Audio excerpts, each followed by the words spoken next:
Este episodio incluye temas de asesinato y agresión que algunas personas podrían encontrar ofensivos. Aconsejamos extrema precaución con los menores de 13 años.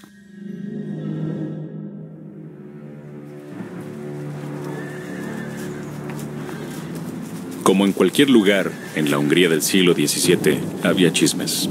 Los campesinos de los pueblos que rodeaban el castillo de Kachis murmuraban. Las familias nobles cercanas cotillaban en sus salones. Ferenc Nadasdy había fallecido y dejado atrás a su viuda, la condesa Elizabeth Bathory. Elizabeth era una mujer cruel con sus sirvientes. Era propensa a torturarlos y a lo largo de los años puede que haya matado unos cuantos como consecuencia de ello. Pero la presencia de su marido siempre la frenó para que no pasara al siguiente nivel. Después de su muerte, nadie estaba cerca para evitar que fuera demasiado lejos. Sin nadie que modulara sus deseos de asesinar, empezó a convertirse en la mujer que siempre sería conocida como la Condesa Sangrienta. Hola, soy William Pinkerton, y esto es Asesinos Seriales. Hoy vamos a continuar la exploración de la vida de Elizabeth Bathory, la Condesa Sangrienta de Hungría, una mujer responsable de cientos de asesinatos. Estoy aquí con mi compañera, Sarah Tennyson.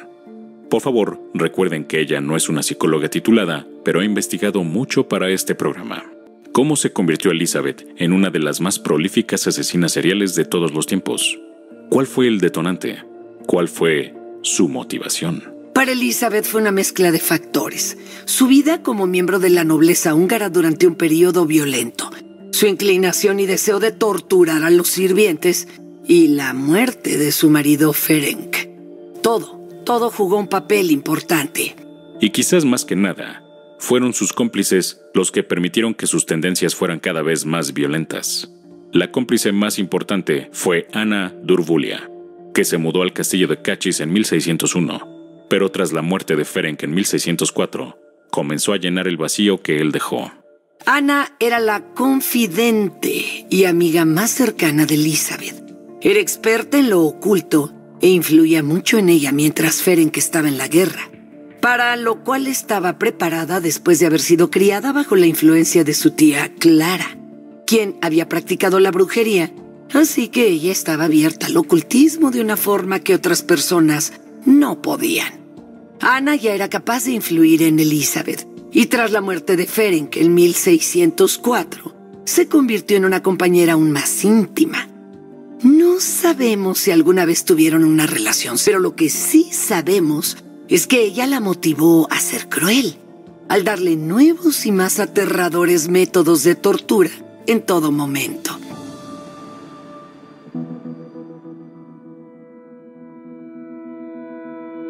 También fue su consejera, pero donde Ferenc le había recomendado precaución y límites, Ana le permitió actuar con toda la violencia que deseaba, aunque no era la única que se lo permitía. Había 4 cómplices más. Estaba Ilona Jo, la nodriza de todos los hijos de Elizabeth, Janos Frixko, un adolescente conocido como el Enano por su pequeño tamaño, y Dorothea Shentes, una antigua sirvienta, y Katalin Benexi, una lavandera que era la menos involucrada en la tortura. Todos ellos tenían sus funciones. Anne era la confidente más cercana de Elizabeth y una especie de maestra en el arte de la tortura. Fixo ayudaba a asegurar a las víctimas de las aldeas cercanas. Ilona y Dorothea ayudaban a llevar a cabo los actos de tortura y Kathleen se deshacía de los cuerpos y los limpiaba después. Y comenzó a acumularlos rápidamente. Sin la presencia relajante de Ferenc para manipular sus deseos, Elizabeth ejerció todos sus impulsos. En los años inmediatamente posteriores a la muerte de Ferenc, los asesinatos de Elizabeth se hicieron más numerosos, pero aún así se mantuvo dentro del estereotipo de mujer asesina de hoy en día. Tradicionalmente ella mataba a aquellas personas cercanas que eran serviles o débiles. Como los sirvientes de Elizabeth. Exactamente. En ese sentido, sus métodos coinciden con el promedio de las mujeres modernas. Pero Elizabeth también fue un producto de la Europa moderna y su concepción de la violencia femenina. Hay un error popular que persiste en la actualidad de que las mujeres no somos violentas por naturaleza. Sin embargo, en la Hungría del siglo XVII, la gente reconocía que las mujeres podían ser violentas. Pero incluso antes se consideraba que la violencia femenina debía mantenerse en privado. Así que eso fue lo que hizo Elizabeth. Siempre mantuvo sus sesiones de tortura en privado.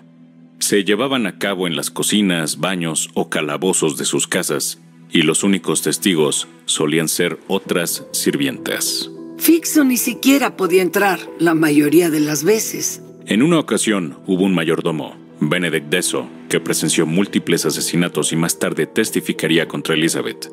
Uno de estos crímenes mostró cómo ella se alejó de lo que se consideraba la violencia femenina normal de la época. Un día, Elizabeth torturó y asesinó a una joven llamada Ilonka. Ella era la hija de un zapatero. Pero algo fue distinto respecto a la forma en que mató a esta chica, porque cuando ella tomó su espada y su vela para torturarla, atacó las manos y brazos de la chica, en lugar de mutilarle la cara o los genitales como era habitual. Este es un método muy masculino.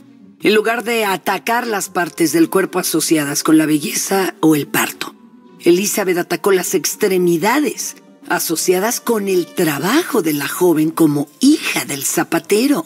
No está claro exactamente cómo murió Ilonka, pero es probable que se desangrara o se quemara hasta morir.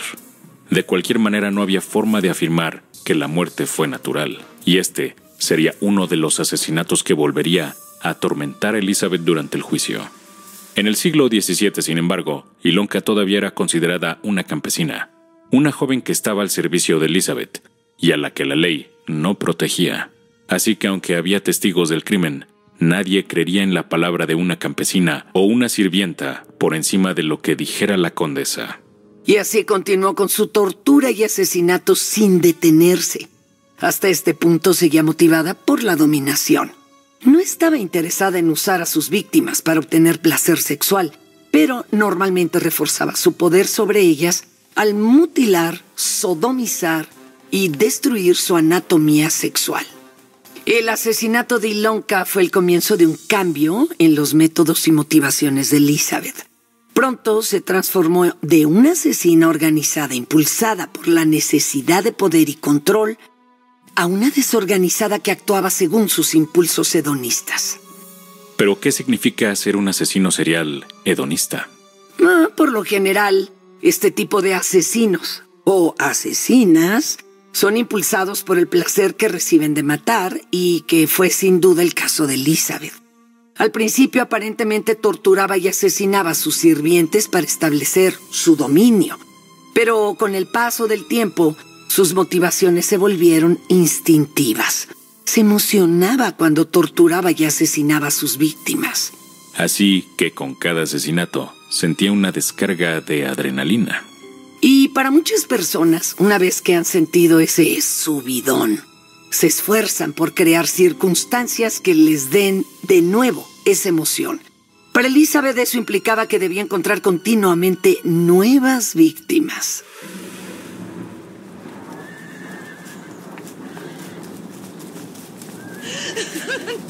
En 1609, solo 5 años después de la muerte de su marido, Ana Durbulia falleció tras sufrir un derrame cerebral, lo que dejó a Elizabeth sola una vez más. Y sin su guía, Elizabeth parecía desesperarse más por las víctimas, y se volvió temeraria en la forma de adquirirlas. Para encontrar nuevas víctimas, decidió empezar a reclutar mujeres jóvenes de la nobleza de las casas menos prestigiosas. Para facilitar esto, comenzó un gineceo.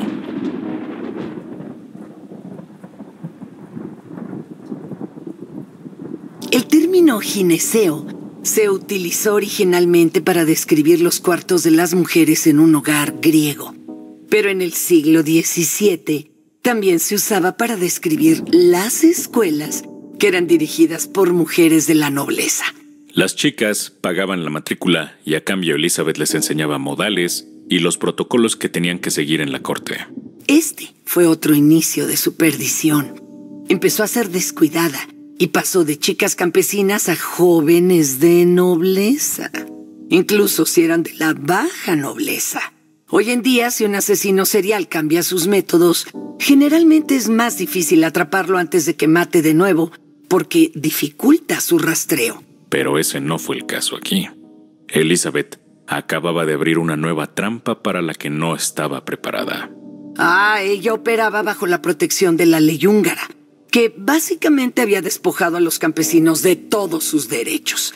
Las hijas de familias nobles, sin embargo, estaban protegidas por la ley, y Elizabeth se daría cuenta de que finalmente había ido demasiado lejos. ¿Pero hay alguna razón en particular por la que un asesino serial puede cambiar sus métodos de esta manera?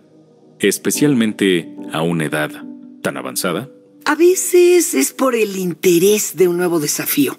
Su método de asesinar se vuelve aburrido y entonces buscan una mayor emoción. O es para despistar a las autoridades, para que los asesinatos no estén relacionados así, inmediatamente. Para Elizabeth podría haber sido cualquiera de estos, pero por lo visto fue la desesperación. No había suficientes sirvientes locales y campesinas para soportar sus constantes torturas y asesinatos.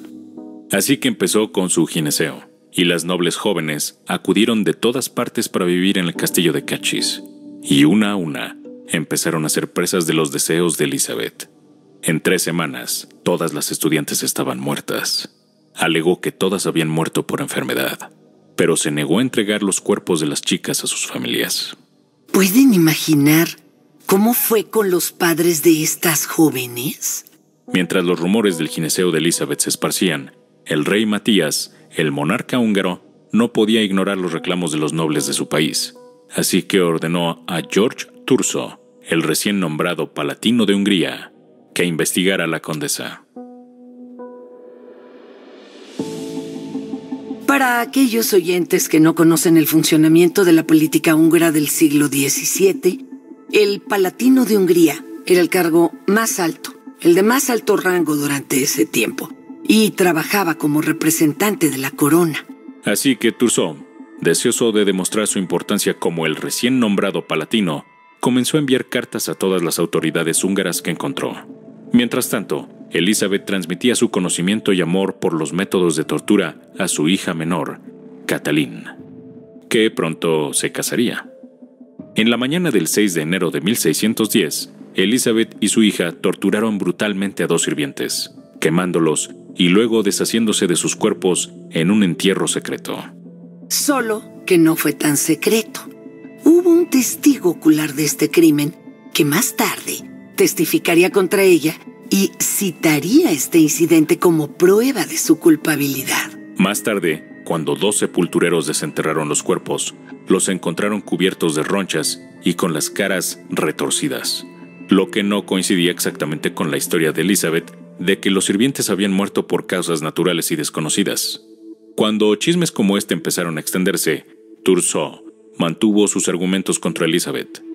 Parecía que había cerrado el trato cuando llegó a un acuerdo con Paul Nadasdy, el único hijo vivo de Elizabeth. Thurzo debía tener alguna evidencia bastante condenatoria, o al menos fue lo suficientemente manipulador para convencer a Paul de ello, porque él básicamente traicionó a su madre. No defendió su inocencia. En cambio, Thurzo y Paul acordaron que mientras la familia Báthory Nadasdy se mantuviera alejada de Thurzo, él se aseguraría de que Elizabeth nunca se enfrentara a un juicio. Esto no era estrictamente legal, pero la familia Báthory Nadasdy era poderosa y se le daban privilegios que otras familias nunca tendrían. Así que Paul aceptó el trato. Condenó a su madre, pero se aseguró de que evitara la pena de muerte. Por supuesto, cuando George Thurzo finalmente se enfrentó a Elizabeth en la víspera de Navidad de 1610, ella negó todo y reclamó su inocencia. En menos de una semana, el 31 de diciembre de 1610, las acciones de Elizabeth finalmente la alcanzaron. Thurzo y sus hombres llevaron a cabo una redada. Al llegar al castillo, a mitad de la noche, supuestamente atraparon a la condesa mientras torturaba a una joven.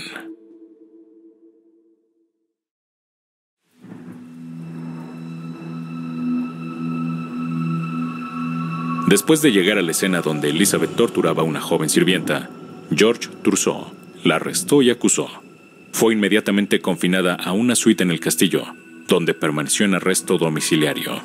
Es difícil saber lo que pensaba en ese momento, pero probablemente creyó, al menos al principio, que su familia lo aclararía todo y sería libre. Ella era, después de todo, una poderosa noble húngara. Era lo único que le había permitido operar durante tantos años. Ella pensaba que estaba por encima de la ley. Pero su familia no fue por ella. Sin saberlo, su hijo había conspirado con Trousseau en su contra. Pero fiel a su palabra, Elizabeth nunca enfrentó un juicio. En cambio, hubo una investigación y fue sentenciada sin estar presente. Al final, pudo haber sido peor para ella que se le mantuviera alejada de los procedimientos. Durante su investigación, que comenzó en enero de 1611, casi 300 testigos hablaron en su contra y nunca se le dio la oportunidad de defenderse. Parecía que con la protección de la corona y el palatino detrás de ellos, la gente estaba dispuesta a ponerse en contra de su aterradora condesa. Salieron para dar información sobre sus crímenes. Aunque la mayoría de los testimonios de estas 300 personas eran rumores, muy pocos de ellos habían presenciado algún crimen o tenían alguna evidencia. El testimonio más condenatorio fue el de los cómplices de Elizabeth: Frixco, Ilona, Dorota y Catalín. Todos ellos se volvieron en su contra. Pero no se rebelaron contra ella sin ninguna coacción. El testimonio de todos sus cómplices llegó después de una fase de tortura. Y este no fue el tipo de tortura de Elizabeth, sino un tormento más metódico para que dijeran la verdad. En lugar de ayudarla a torturar a sus víctimas, sus cómplices eran ahora torturados por el verdugo local. Primero, el sujeto sería desnudado y sujetado, y luego el verdugo local pasaría a la fase 1. Esto implicaba mostrar los instrumentos de tortura al sujeto. Los dispositivos iban desde pinzas de metal a collares de hierro con púas en el interior, o azotadores que consistían en delgadas cadenas de púas unidas a un mango de madera. Si ver los dispositivos no era suficiente para obtener una confesión, entonces los instrumentos se usaban en el cuerpo de la víctima. A partir de ahí, por lo general, el mero toque de los instrumentos sería suficiente para forzar una confesión. Esa era la fase 2.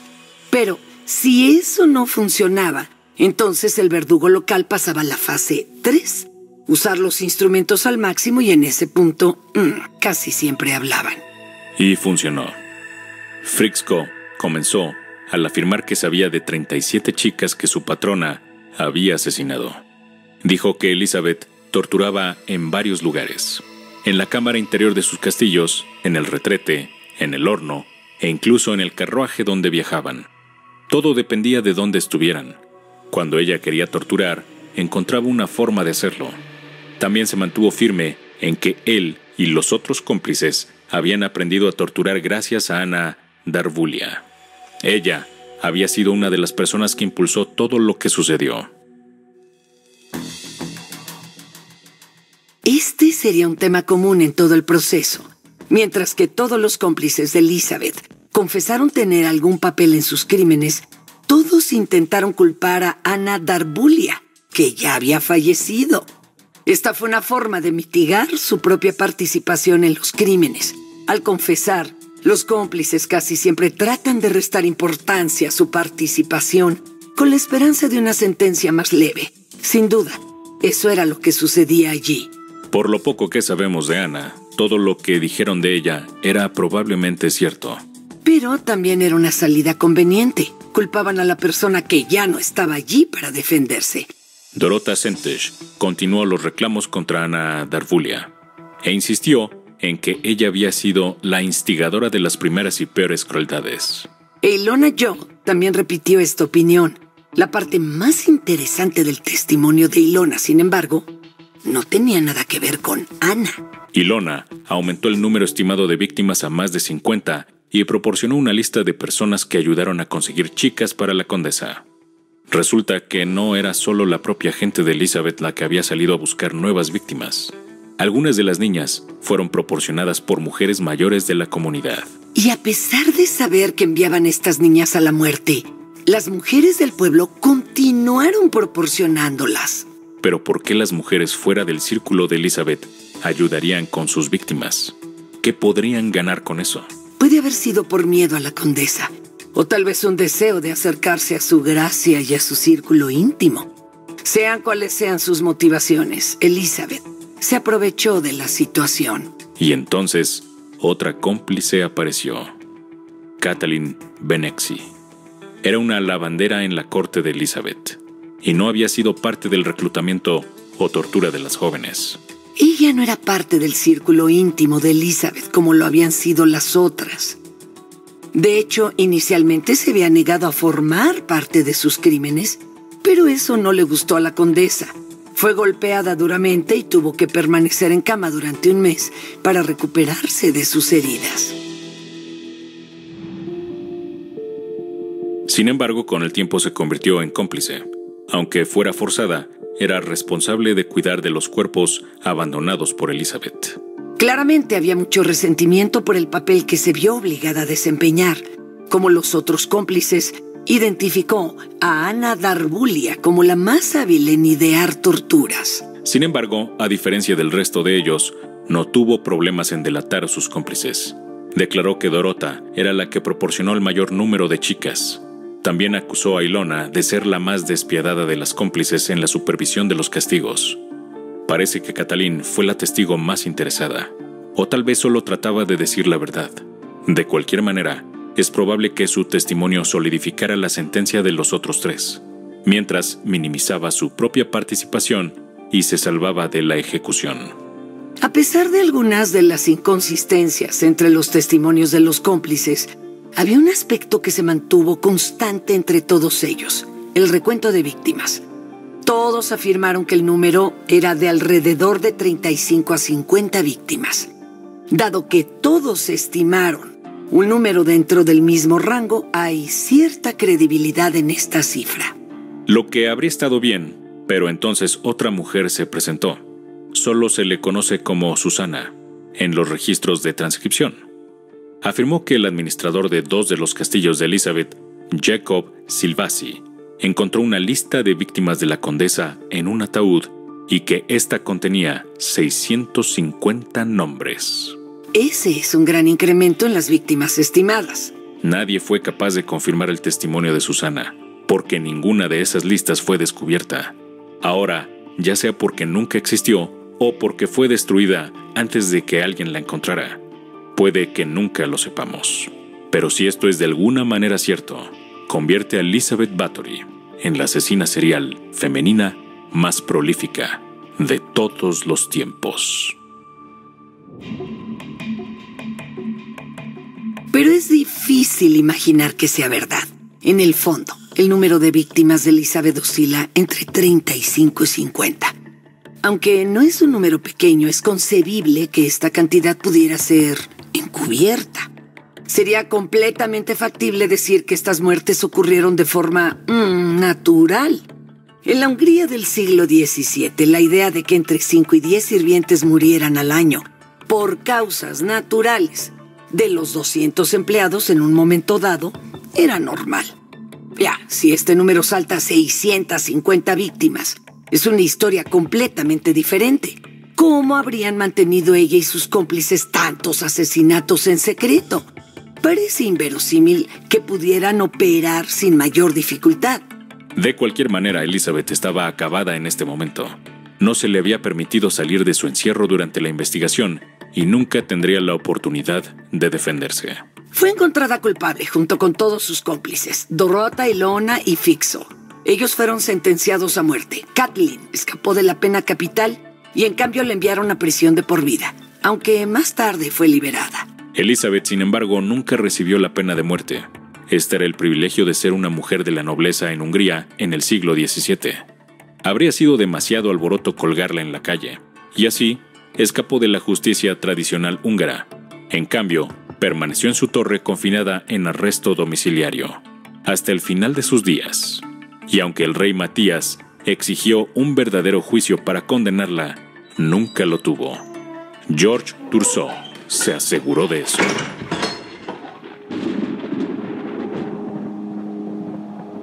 La mayoría de los asesinos seriales, una vez atrapados y contenidos en la cárcel, o en el caso de Elizabeth, bajo arresto domiciliario, les gusta tomar el crédito por lo que han hecho. Han trabajado duro a lo largo de los años para asesinar gente, y la mayoría siente la necesidad de que otras personas sepan lo que han hecho. Pero esta es la cuestión. Elizabeth mantuvo su inocencia hasta el día de su muerte. Nunca se atribuyó el mérito de ninguno de sus asesinatos. Esto es algo que vemos hoy en día, específicamente con las asesinas seriales. En general no hablan de sus crímenes como lo hacen sus colegas masculinos. No buscan la atención de la prensa y son reacias a participar en los estudios. Elizabeth entra en esa categoría. Nunca estuvo en esto con el fin de hacerse un nombre. Ya lo tenía. Estaba en esto simplemente porque era lo que le gustaba hacer. Por supuesto, hay otra probabilidad de por qué nunca reclamó la responsabilidad. Y es que puede haber sido inocente todo el tiempo.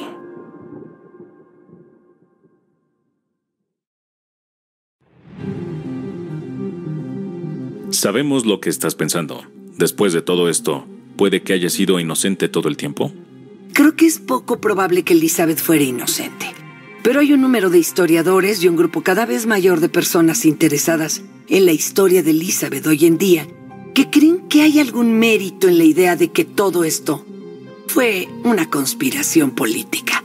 Para entender cómo esto podría ser una posibilidad, tenemos que mirar dos cosas. Primero, el poder de Elizabeth y lo que eso significaba para la corona húngara. Segundo, ¿quién era George Thurzo en realidad? ¿Y por qué podría sentirse amenazado por el poder de Elizabeth? George Thurzo fue un conocido conspirador que no tenía problemas para jugar en ambos lados y traicionar a la gente. Antes de su nombramiento en el Palatinado de Hungría en 1609, estaba dispuesto a hacer cualquier cosa para garantizar su propia seguridad. Escribió a su esposa sobre un trato que hizo con el gobierno de la oposición. La carta decía: he recibido de Buxai el documento que garantiza la protección de mis propiedades.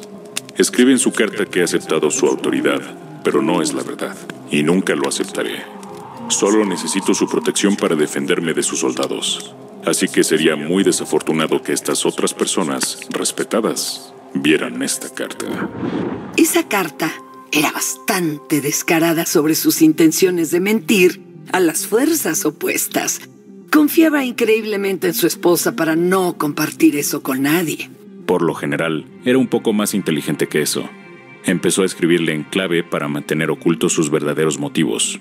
Pero su esposa, a menudo olvidaba, volver a escribir en clave. De sus cartas, hay algunas pruebas de que Thurzo conspiró contra Elizabeth durante algún tiempo, antes de que fuera palatino. Como dijimos antes, empezó a escribir a las autoridades, donde detalla los desagradables rumores sobre lo que Elizabeth Bathory había hecho en el castillo de Cachis. Thurzo hizo que la gente se diera cuenta del asunto, o tal vez provocaba rumores. De cualquier manera, introdujo con éxito una serie de relatos a la población en general, que serían repetidos una y otra vez por los que testificaron contra Elizabeth. Pero, ¿por qué empezaría a difundir esas historias por toda Hungría? Quizás porque él y el rey tenían miedo del poder de Elizabeth. O quizás Thurzo quería ese poder. Tendría sentido.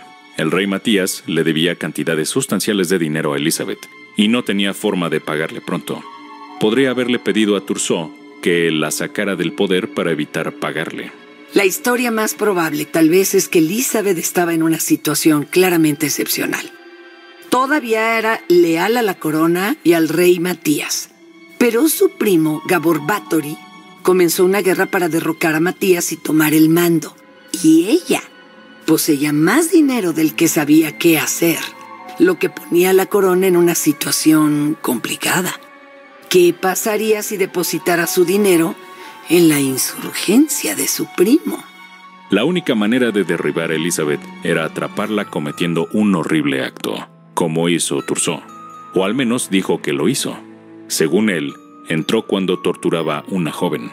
Había un cadáver recién enterrado y un sirviente encogido, muy golpeado pero aún vivo. Dicho esto, Thurzó nunca proporcionó ninguna prueba de que este evento sucedió realmente. Elizabeth fue arrestada en lugar y confinada a su torre en arresto domiciliario. Pero nunca se celebró un juicio contra ella, aunque el rey Matías exigió uno durante años, y a Elizabeth nunca se le permitió testificar en su propia defensa. Por lo tanto, Thurzó tenía el motivo para incriminarla. Y como palatino y supervisor de la investigación contra Elizabeth, tenía los medios. Ahora, recuerden, los testigos que hablaron en contra de Elizabeth fueron torturados para que confesaran. Aún así, toda mención de testigos torturados fue borrada del registro antes de ser enviada al rey Matías. Claramente, Thurzó no quería que el rey dudara de ninguno de los testimonios. Esta es la primera prueba que los historiadores señalan al argumentar que pudo existir una conspiración. La tortura era una práctica ampliamente aceptada en la Hungría del siglo XVII, pero también era bien sabido que cualquier testimonio recibido a causa de ella era de poca confiabilidad. Esta es quizás la más convincente de todas las pruebas a la hora de considerar si pudo haber sido incriminada. Incluso en ese momento las confesiones hechas bajo tortura no se consideraban tan buenas como las hechas sin ella. Y hoy en día hay pruebas científicas convincentes que refutan la idea de que la tortura proporciona confesiones genuinas. Se ha demostrado que es ampliamente ineficaz para obtener confesiones, incluso puede producir información falsa. Las víctimas proporcionan una confesión falsa para que la tortura cese. Esa es una posibilidad, ciertamente. Un ejemplo famoso de una víctima que da una confesión falsa bajo tortura de la época de Elizabeth sería el alcalde alemán Johannes Junius, que confesó bajo tortura ser un brujo. Antes de su ejecución se las arregló para sacar de contrabando una carta de la prisión para su hija, en la que le decía que confesó, tan solo para terminar con el dolor insoportable. Así que los cómplices de Elizabeth también pudieron confesar porque ya no soportaban la tortura. Exactamente. Otra nueva teoría. Sin embargo, argumenta que la tortura también puede producir información falsa al dañar aquellas áreas del cerebro asociadas con la memoria. Las víctimas de la tortura son capaces de recordar cosas de forma incorrecta, lo que provoca confesiones falsas. Así que el primer argumento para la inocencia de Elizabeth es que las confesiones de sus cómplices podrían haber sido falsas para empezar. Además, de acuerdo con la ley húngara, a los campesinos nunca se les debería haber permitido testificar. No queremos enredarnos demasiado en la ley, pero en general, a los campesinos no se les permitía declarar contra nobles. Algunos historiadores afirman que el testimonio de los campesinos invalidó la investigación porque un noble no podía ser acusado por un campesino. Es ciertamente extraño que Thurzó dejara que los testimonios tuvieran tanto peso. Por otra parte, esto también fue una investigación común y no un juicio oficial. Y no había ninguna regla específica contra los campesinos que testificaran en una investigación común, aunque fuera un poco ortodoxa. Así que todo esto es para decir que quizás haya algunas cosas extrañas en el caso de Thurzó contra Elizabeth. Pero eso no significa que ella no cometiera los crímenes. El caso de su inocencia es muy poco convincente al final. Y puede ser que algunos tratan de probar la inocencia de Elizabeth en gran medida porque era mujer. Muchos simplemente no creen que una mujer de la nobleza pudiera cometer asesinatos violentos. Este es el mismo tipo de pensamiento que conlleva el mito del baño de sangre.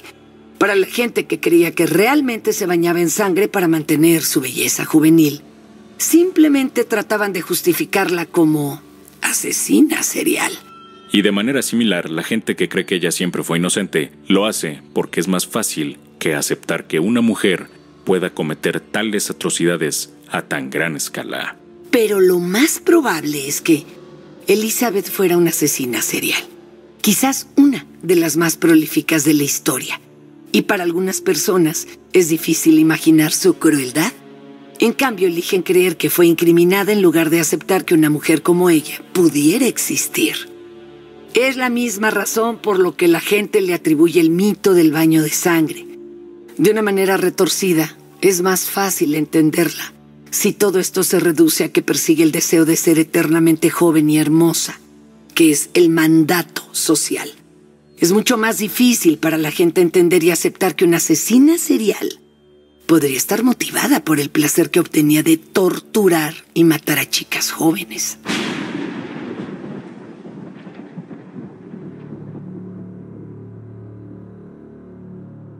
La culpabilidad o inocencia de Elizabeth Bathory puede ser debatida por siempre. Pero mientras que las conspiraciones políticas son emocionantes, es poco probable que Elizabeth fuera realmente inocente. Las pruebas están en su contra.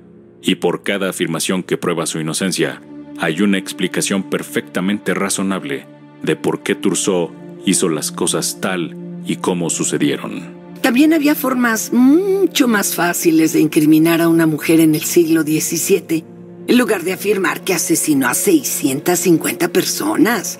Si Thurzó hubiera querido arruinar a Elizabeth, pudo haber seguido la ruta más tradicional y acusarla de desviación sexual en esos tiempos. En cambio, la acusó de asesinato, y desde esa fatídica noche de 1610 hasta su muerte en 1614, a la edad de 54 años, ella permaneció encerrada en la torre del castillo de Cachis.